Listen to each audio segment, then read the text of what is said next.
आइए दोस्तों, आज सुनते हैं एक नई कहानी। कहानी का टाइटल है नवरात्र की कथा। प्राचीन समय में राजा दुरत नाम का एक राजा था। राजा प्रजा की रक्षा में उदासीन लगा रहता था। परिणाम स्वरूप पड़ोसी राजा ने उस पर चढ़ाई कर दी। दुरत की सेना भी शत्रु से मिल गई थी। परिणाम स्वरूप राजा सूरत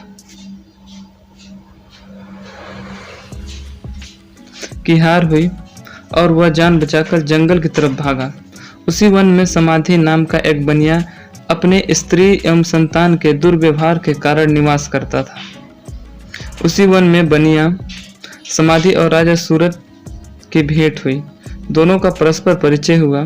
वह दोनों घूमते हुए महर्षि मेघा के आश्रम में पहुंचे। महर्षि मेघा उन दोनों के आने का कारण पूछा तो वे दोनों बोले कि हम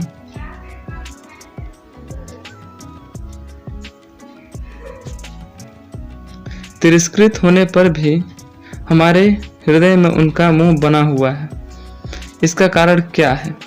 महर्षि मेघ ने उन्हें समझाया कि मन शक्ति के अधीन होता है और आदि शक्ति के अविद्या और विद्या दो रूप हैं। विद्या ज्ञान स्वरूप है और अविद्या अज्ञान स्वरूप। जो व्यक्ति अविद्या अज्ञान के अधिकरण रूप में उपासना करते हैं, उन्हें वे विद्या स्वरूप प्राप्त होकर मोक्ष प्रदान करती है। इतना सुन राजा सूरत ने प्रश्न किया, हे महर्षि, देवी कौन है? उसका जन्म कैसे हुआ? महर्षि बोले, आप जिस देवी के विषय में पूछ रहे हैं वो नित्य स्वरूपा और विश्वव्यापी है। उसके बारे में ध्यान पूर्वक सुनो। कल्पंत के समय विष्णु भगवान क्षीर सागर में अनंत शैया पर शयन कर रहे थे। तब उनके दोनों कानों से मधु और कैटभ नामक दो दैत्य उत्पन्न हुए। वे दोनों विष्णु की नाभि कमल से उत्पन्न ब्रह्मा जी को मारने दौड़े।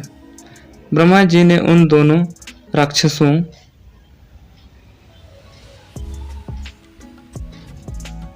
को देखकर भगवान विष्णु की शरण में जाने की सोची, परंतु विष्णु भगवान उस समय सो रहे थे।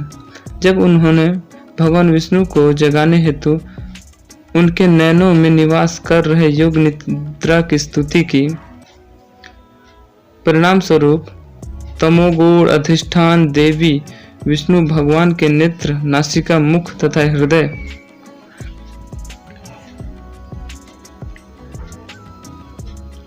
से निकलकर ब्रह्मा जी के सामने उपस्थित हो गई। भगवान विष्णु और उन राक्षसों में 5000 साल तक युद्ध चला। अंत में मधु और कैटभ दोनों राक्षस मारे गए। ऋषि बोले, ब्रह्मा जी की स्तुति से उत्पन्न हूँ, उससे ध्यान पूर्वक सुनो।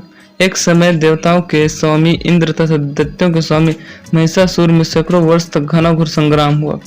इससे देवराज इंद्र की पराजय हुई और महिषासुर इंद्रलोक का स्वामी बन बैठा।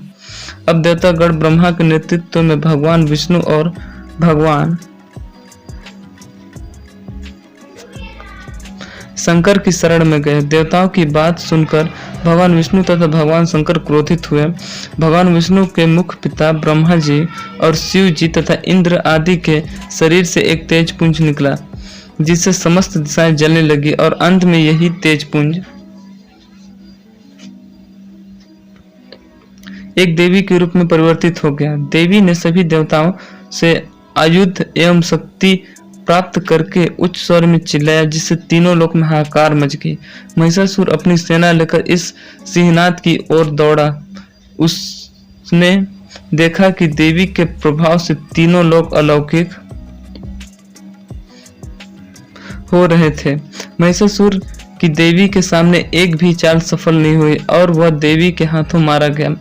और आगे चलकर यही देवी शुंभ और निशुंभ राक्षसों का वध करने के लिए गौरी देवी के रूप में अवतरित हुई। इस उपरोक्त व्याख्या को सुनाकर मेघ ऋषि ने राजा सूरत तथा बनिया से देवी स्तवन की विधिवत व्याख्या की। राजा और वरिक नदी पर जाकर देवी की तपस्या करने लगे। 3 वर्ष तक घोर तपस्या करने के बाद देवी ने प्रकट होकर उन्हें आशीर्वाद दिया। इस संसार में मोह से मुक्त होकर आत्मचिंतन करने लगा और राजा सूरत शत्रुओं पर